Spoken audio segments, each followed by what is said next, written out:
કોંગ્રેસ દ્વારા SC, ST અને OBC સંકલન બેઠક જીપીએસસીની ભરતી પ્રક્રિયા અંગે ગંભીર આરોપ લગાવવામાં આવ્યા છે.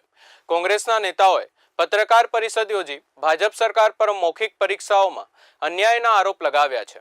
સીધા જઈએ અને પત્રકાર પરિષદ તરફ, જ્યાં કોંગ્રેસના નેતાઓએ આ મુદ્દે પોતાના વલણો સુસ્પષ્ટ કરી રહ્યા છે.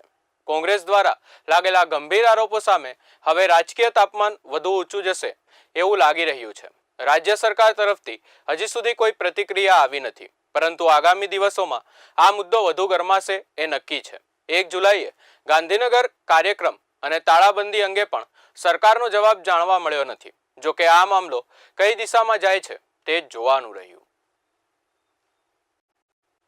અને એમાં પણ હમણાં બનેલા જે બનાવો, એ પહેલગામનો બનાવ હોય ત્યારે પણ સરકારને સમર્થન આપી અને સાચા અર્થમાં કેવી રીતે દેશના નાગરિકોનું રક્ષણ થાય અને આ દેશ સલામત રહે એ માટેની ચિંતા વ્યક્ત કરી બંધારણને મજબૂત કરવાની સાથે એમણે જાતિ જનગણનાની વાત એટલા માટે કરી કે આ દેશમાં અન્યાયનું જે ધોરણ ખૂબ વધી ગયું છે, એમાં ન્યાય અપાવવા માટે એમણે જે લડત આદરી છે અને એ લડતના ભાગરૂપે એમણે અનેક જે વાતો કરી છે, એમાં આજના સંદર્ભમાં જે મહત્વની બાબત એ છે કે જીપીએસસીમાં જે પ્રકારના અન્યાયો આ રાજ્યના સરકાર તરફથી થઈ રહ્યા છે અને એને અમારા અનેક બુદ્ધિજીવી લોકોએ ઉજાગર કર્યા છે કે સામાન્ય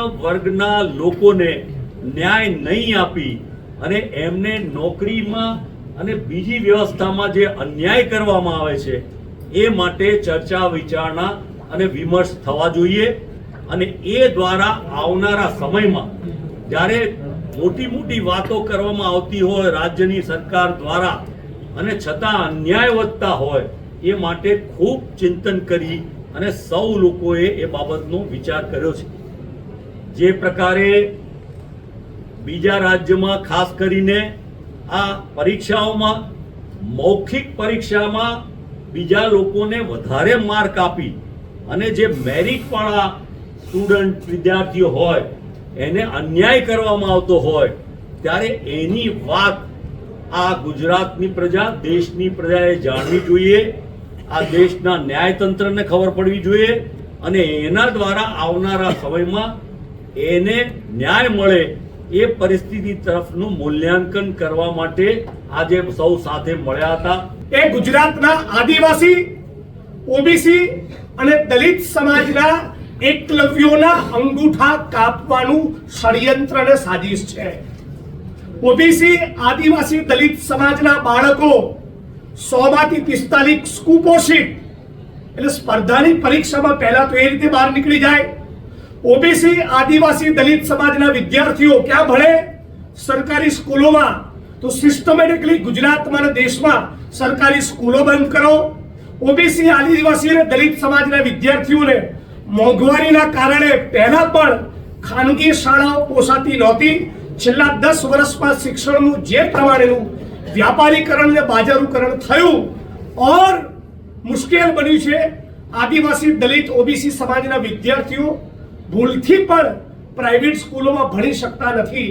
એ પ્રાઇવેટ સારી સ્કૂલોમાં ભણી શકે એના માટે યુપીની સરકાર રાઇટ ટુ એજ્યુકેશનનો કાયદો લાવ્યો, તો ગુજરાતની ભાજપ સરકાર એનો અમલ કરતો નથી.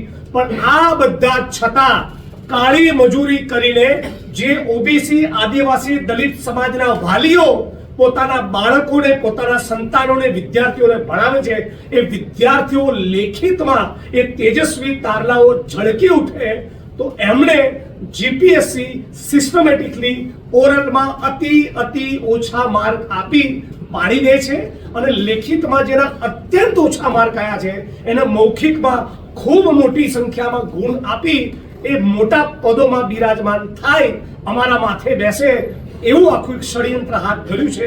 આની વિરુદ્ધમાં આજે ઓબીસી, આદિવાસી, દલિત સમાજના રાજકીય અને સામાજિક સૌ વડીલો, આગેવાનો, અગ્રણીઓ એકત્રિત થયા. વિગતવાર 2-2.5 કલાક એની ઉપર ચર્ચા અને ચિંતન કર્યું અને સર્વાનુમતે નક્કી કર્યું છે 1 જુલાઈના દિવસે આ એકલવ્યોના અંગૂઠા કાપનારી નીતિની વિરુદ્ધમાં જડબે સલાક એક મોટી તાકાતવાળો કાર્યક્રમ ગાંધીનગરમાં કરીશું. અત્યાર સુધીના જે આંકડાઓ નીકળીને બહાર આવી રહ્યા છે એમાં આમ તો 49% SC ST OBC માટે અનામત હોવું જોઈએ, એના બદલે એવું બની રહ્યું છે કે 52% જે છે એ SC ST OBC સમાજ સિવાયના લોકોની ભરતીનો કાર્યક્રમ આખા ગુજરાતમાં ઓવરઓલ વાયા આઉટસોર્સિંગ, વાયા કોન્ટ્રાક્ટ અને વાયા પરમેનન્ટ એ ચાલી રહ્યો છે. એટલે જે આડકતરું રિઝર્વેશન જે છે એના આંકડો 52% છે.